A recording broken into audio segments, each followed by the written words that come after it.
Hello again, everyone, and welcome into Tiger Talk as the Fort Hays State Tigers push their record to 5-0. A thrilling win Saturday afternoon at Hunter Stadium in St. Charles, Missouri, knocking off the Lindenwood Lions. Fort Hays back at home the next 2 weeks. This Saturday, it's homecoming as Pittsburg State comes to town for a night game. We'll talk about the Lindenwood victory, look ahead to the Gorillas with head coach Chris Brown. Tiger Talk brought to you by Mocha's Coffee Bakery and Bistro, 27th and Indian Trail in Hays, and by Freddy's Frozen Custard and Steak Burgers on North Vine, the taste that brings you back. We'll take our first break. Head coach Chris Brown will join us when we return right here on Tiger Talk.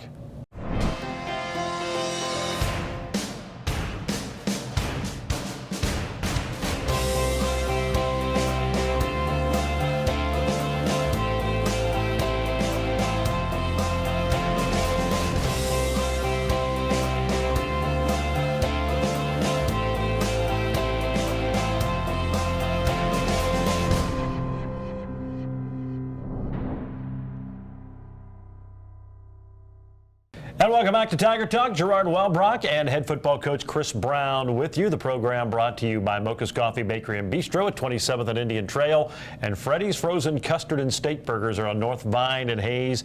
The taste that brings you back. The cook-to-order steak burgers, rich and creamy frozen custard churned throughout the day. You want to stop on by. Convenient drive-through, great for any or lunch or supper at Freddy's Frozen Custard and Steak Burgers. It's the taste that brings you back. Tigers 5-0, a thrilling win on Saturday in St. Charles, 38-35 the final. We talked last week, Lindenwood's good, and boy, seeing them firsthand, very impressed. Good football team. That was a nice win for your squad. It was. You know, they are a very much improved football team. Coach Stuger's done a great job of, you know, a lot of those kids are returners from last year, and just changing their mentality and how they play the game. I thought they played more physical. They played faster on both sides of the ball. They played confident, and you know, they were a good football team. And I'm proud of our guys getting that win. We kind of shot ourselves in the foot sometimes, but you know, it was a hard-fought battle, and we ended up getting the win. Yeah, it wasn't pretty. It wasn't easy, certainly. And I guess when you look at good teams who contend for league championships, which is what you're hoping to do, you win games like that where you don't play your best. It might be ugly at times. It's against a good foe, and it's on the road. You find a way to win. That's the bottom line, and your team did that. Yeah, we did. You know, it was defensively we scored, offensively we scored. Special teams did a good job of changing field positions, and you know, it was a team effort. But a lot of times, you know, we had 3 turnovers, you know, offensively, which is, you know, both our running backs fumbled. It doesn't happen very often. Knock on wood, we quit doing that. You know, our quarterback threw an interception in a series that, you know, hopefully we go down and score and kind of put that game away. But things didn't work that way, and then penalties. You know, we had a lot of penalties that put us in really bad situations, and those things we got to eliminate and be more disciplined on what we're doing. Made some big plays, though, at key times. Obviously, Coach Traxel's interception return was a big one, but you had a lot of other ones at key points in the game, both offensively and defensively. You had a sack from Jose Delgado in there at a key time, got a big 4th down stop. So when you needed to make big plays, it seemed like you had players step up. Yeah, we did. You know, Colt's interception was huge for us there at the end. You know, Delgado made a lot of plays. I think he ended up with like 14 total tackles, which is very impressive by him. But our D-line played really, really well. It's just, you know, our secondary, those guys just need to believe in themselves because they are a very talented group. Just got off a little bit and gave up some big plays, but then, you know, Birchfield had some nice catches as well that really kept us in that game, and Naheem had some nice runs and some nice catches too. So, you know, we had guys stepping up making plays when we needed to make plays, and we made just enough plays to win that game. I was going to ask you about the secondary. Gave up more passing yards Saturday than you had at any game up to that point. And, I mean, at times the coverage was pretty good. Then other times they'd find some guys that would be able to sneak open. Yeah, it was. And it was just a little under route that they've been practicing. We practiced that all week in practice, too. You know, they'd send tight end vertical, and they'd bring number 1, you know, just underneath him once our bandit would collision. And, you know, that's hard for him to see, but he just needs to understand the situation and what's going on. And I mean, there's a lot of times where if we just get one guy cut off, you know, either we're going to get a sack or we're going to have a punt situation coming up, and you know, we just didn't do it. You mentioned Birchfield, 173 yards, 7 catches, 3 touchdowns, and obviously a couple of real big plays. And they were huge for us. You know, he's hard to defend. You know, and I still think, you know, teams are going to start double teaming him here pretty soon, but. You know, it's hard to double team a guy because now you're going to leave somebody else open with all the weapons that we have on you offensively. But he's impressive. I mean, he can make the catch and go get the ball, and you know, he's faster than what he looks. You know, because on film he doesn't look that fast, or on field he doesn't look that fast, but he's pulling away from people making some great plays for us. And kind of lost in that because Birchfield had such big catches that were touchdowns. Kenneth Iheme, maybe one of his best all-around games. He did have the one fumble, but kind of made up for it. 174 yards on 30 carries.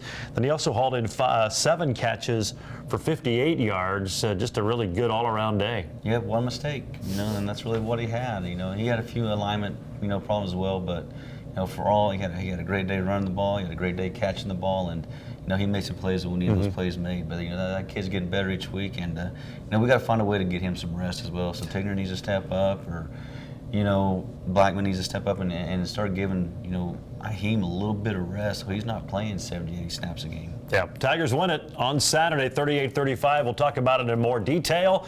Tiger Talk brought to you by Freddy's Frozen Custard and Steak Burgers and by Mocha's Coffee Bakery and Bistro. And we're back right after this.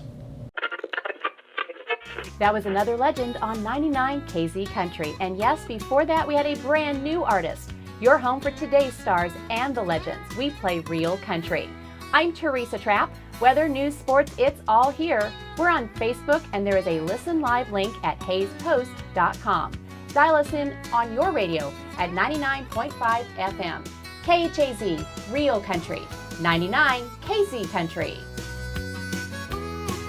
Welcome back to Tiger Talk. It's brought to you by Freddy's Frozen Custard and Steak Burgers on North Vine and Hayes, and by Mocha's Coffee Bakery and Bistro, 27th and Indian Trail. They've got that great coffee to get your day started, and meal for every time of the day. Breakfast, lunch, supper. They've got it at Mocha's Coffee Bakery and Bistro. Take advantage of their convenient drive-thru. They're at 27th and Indian Trail. Tigers beat Lindenwood Saturday. You got off to a good start. Won the toss, deferred. They get the ball.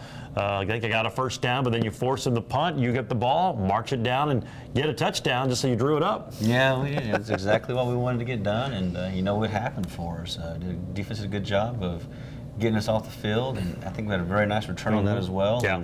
And, with the short field, we go down and score right away, and then the defense came back out and stopped them again.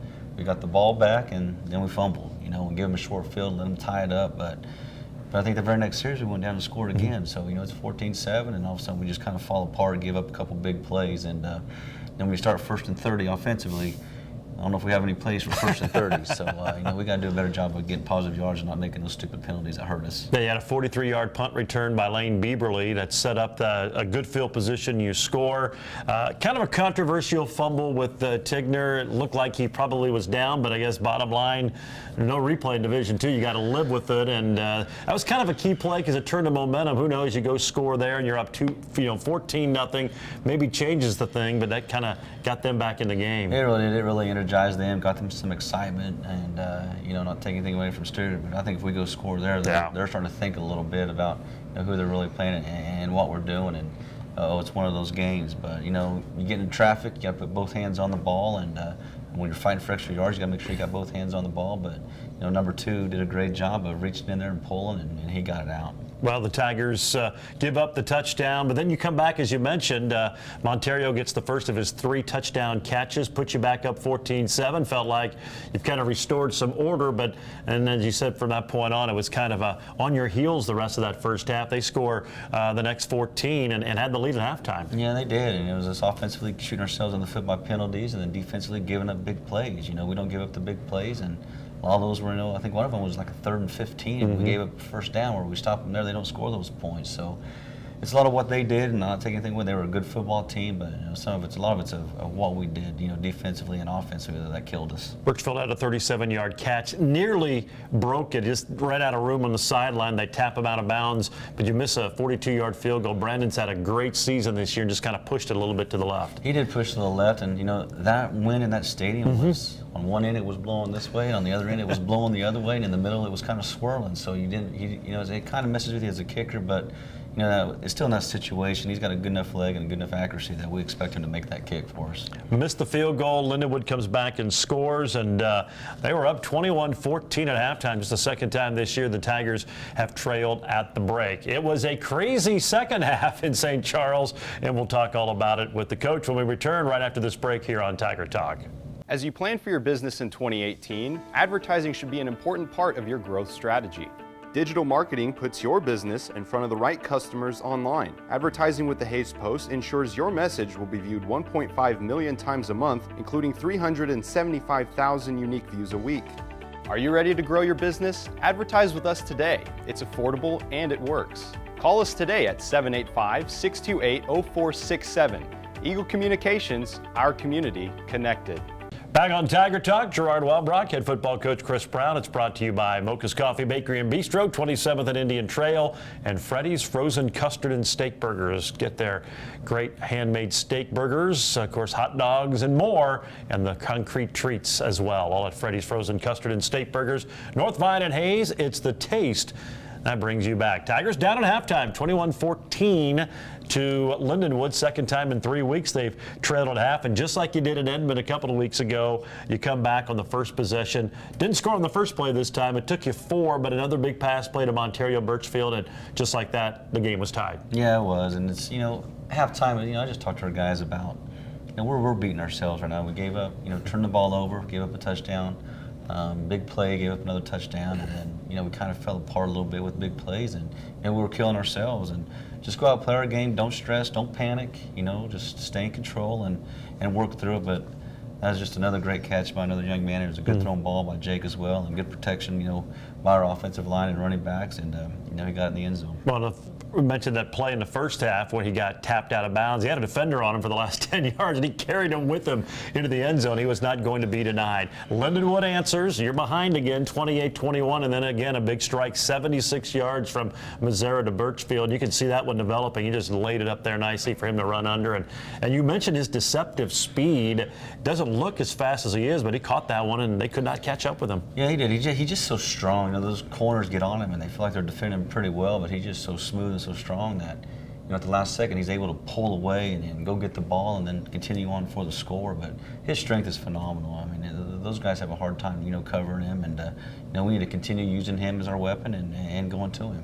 Well, he gets the touchdown, ties the game up at 28, and then a key point of the game, Lindenwood drives. You force them into a field goal. They had a couple of big pass plays to set them up and get it close, but you force them into a field goal. They have kind of a shaky snap, and they missed their field goal on that south end of the stadium. That was kind of a momentum changer. Yeah, it was, and that's something we need to get it stopped somehow. And the bad snap and the bad kick, kind of gave us a little bit more momentum, and I believe we went down and kicked our own field goal at that time, or maybe scored a touchdown. Well, I can't remember. You fumbled on. That's when Kenneth had the fumble, yep. But you get a fourth down stop, so the defense kind of backs against the wall, Yep. clinging in a tie game, got a big fourth down stop. Yeah, that's right. And Aheem in that play, it's one guy, and the guy goes and punches it out, and he might be off to the races again for another long one. But it is what it is. But defense huge in that situation of keeping points off the board, and I'm proud of him. And to Kenneth's credit, he came right back. You get the fourth down stop, get the ball back. He busts a 54-yarder. That set up the go-ahead field goal. Yeah, it did. And it's just one of those kids that you don't even say anything to him. After that happens, he feels bad enough, and he's going to get it corrected, and he's going to make something happen and make up for that play, and that's exactly what he did. So the Tigers get the field goal from Brandon Brown, a 27-yarder, have the lead. Lindenwood gets the ball, and they were moving a little bit. Actually, kind of a strange sequence. You force a fumble on a good run by their quarterback, and then Jacob just underthrows a wheel route to Birchfield, but a little taunting, little exuberance on the interception by Lindenwood pins him back deep inside their own 10-yard line. And then the big play of the game, Colt Traxel reads it and busts up the screen, takes it 25 yards for the score to put you up 10. Yeah, that was a big play. And the play before that, same play we call all the time, and we got to read it better. We tried to throw the fade route, and it wasn't there. He should have just ran the old curl route, normal curl route, and we get a first down. So a couple things there, but play by Traxel, good call by Coach Harris. He's bringing the guys off the edge, and Traxel's already seen that play twice, in that game, and he went right for the ball.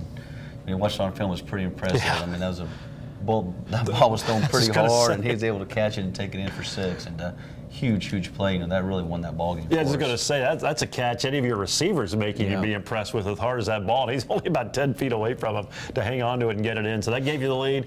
Probably the disappointing thing is you gave up the long drive after that. After you build the 10-point lead, Lindenwood gets it to within 3 once again. Would love to get a stop, but then you recover the onside kick and run out the clock. Yeah, it is, and it's just situational. You know, we got to try to keep everything in front of us. You know, see things. They get down towards the goal line, we got to tighten up a little bit. And again, it's just those same couple runs they ran all day, and they kept beating us on them. And we just got to go make plays and make things happen. But you know, and awesome by JJ getting that onside kick and us able to take a knee and get that victory. Yeah, that was not an easy fielding play either. That thing took a little funny hop off the turf, but Lewis fields it, and the Tigers get the victory. 38-35, it was a thriller Saturday in St. Charles. Now Fort Hays State back at home for the next couple of games, starting this Saturday night. It's homecoming, and Pittsburg State comes to town, and we'll talk about the Gorillas right after the break here on Tiger Talk. Ready to discover something new? The next time you're in your car, tune your radio to 94.3 FM. It's here. It's Hayes' greatest hits. Love it. On 1400 KAYS and 94.3 FM.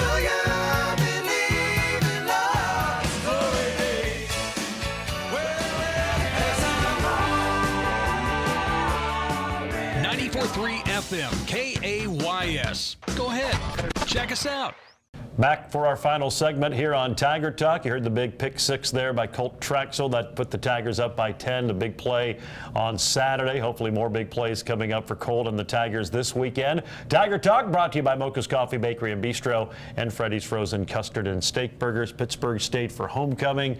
Hopefully, first off, a huge crowd. Should be a lot of fun. The Gorillas have struggled a little bit. They're surprisingly 2-3. They've had some tough losses. They've played some really good teams, but it's Pittsburg State. They're a proud program. You know they're going to get their best. And when they do put it all together, still a pretty good football team. They are a great football team. You know, Roderick does a great job running that offense, and defensively they got some guys, really good guys in position to make plays. And you know, they've had some bad breaks. You know, but they're a good football team. And, you know, they're giving up some deep balls, you know, defensively, and you know they just haven't really put it all together. But once they do, they're going to be very, very solid. But you know, they're a team that's lost 2 in a row, and they're going to be ready for a win. And you know, they're going to do everything they can to get it. You mentioned Roderick, starting quarterback. He's been plagued by injuries throughout his career, and he got hurt in the first game this year. Came back a little bit 2 weeks ago, but started the game Saturday against Washburn. Looks like they're back with him. And no knock on Thomas LePage, who looked like he's improved. But when John Roderick's out there, he's just a good quarterback, and they just seem to play a little bit better. Yeah, they do. I mean, I think those guys really rally behind him. He's just kind of the heart of that, you know, that offense and probably of that team. And you know, he's a hard worker. He's a hard player. He's competitive, and you know he's going to do everything he can to win a ball game. They run the ball really well. That has not changed. And Michael Rose had a big game against you guys a year ago in Pittsburgh. Yeah, they do. They run it really well. They got a lot of different misdirection stuff. They run the quarterback. They run the tailback. They run the receivers. So you know we're going to be very sound defensively and make sure we are assignment sound and tackling whoever we think has the ball and make sure that we get them all tackled because you know they got a lot of stuff that's pretty deceptive and they got some run pass options as well. So we're going to be able to cover the pass as well. So put you some bad spots, but you know we just got to find a way to stop them. Let's talk about special teams. And Lindenwood had some big returns on you. Pittsburg State is really special in special teams. And it's not so much in the return game, although they do a good job. They've scored like 5 touchdowns off blocked field goals, blocked kicks, blocked punts, whatever. They really have a big part of their scoring offense coming off of special teams play. Yeah, they do. You know, we're going to do a good job of really sealing up our blocks, and that's something that we're going to practice this week. You get lazy one time, the guy's going to get by you and block the kick, and that's something that you can't have in a ball game because it changes momentum so much. So, we're going to do a good job on special teams this week. I'm sure Coach Dudley is going to have these guys coached up and ready to go. But, it's important. Every week it's important, and, we just got to stay on top of it. And as we talk every week, you keep winning. You're 5-0. The next game becomes the biggest game of the year, and this is a big one to get to the prize you want. And you look at who's on the schedule. It really started with Lindenwood, but no gimmies from here on out. There's not. It's tough all the way through. You got Pitt and Washburn, and then Mo West, and Emporia, Northwest, and then Kearney. So I mean, it's still a battle all the way through. But every week's a battle in this conference. You got to play better each week, and that's something. I don't think we've gotten better the last 2 weeks. I think we kind of took a little bit of a step back. So we got to really improve this week and the weeks coming up, and just being more disciplined with what we're doing and making sure we're finishing ball games and playing hard every single play. All right, sounds good. Should be a lot of fun. Hopefully a big crowd at Lewis Field. It's a 7 o'clock kick as the Tigers take on Pittsburgh State. Coach, as always, we appreciate the time. Have a great week of practice. We'll see you Saturday. Thanks, Gerard. That's head coach Chris Brown of the Fort Hays State Tigers. Again, it's a 7 o'clock kick Saturday night at Lewis Field. You can, of course, hear it on Tiger Radio Mix 103. The Auto World pregame getting underway at 6 o'clock. If you've missed any portion of Tiger Talk, you can always catch it online at HaysPost.com. And, of course, the video replay on Eagle cable channels 6, 14, and 14 at 11, 4, and 8 o'clock on Tuesdays and Wednesdays. So be sure and catch the program, the video portion of Tiger Talk. And a big thanks again to Jordan for the video portion of the program. Hope you enjoy it, and we hope you enjoyed tonight's show. It's brought to you, as always, by the Hayes Med Orthopedic Institute, the Taco Shop, G&L Tire and Automotive, Golden Belt Bank of Hayes and Ellis, Adams, Brown, Barron and Ball, BTI, and Horizon Appliance and Electronics. And, of course, brought to you by Mocha's Coffee, Bakery and Bistro, 27th and Indian Trail, and by Freddy's Frozen Custard and Steak Burgers, North Vine and Hayes, the taste that brings you back. For Coach Chris Brown, this is Gerard Wellbrock. So long, everyone.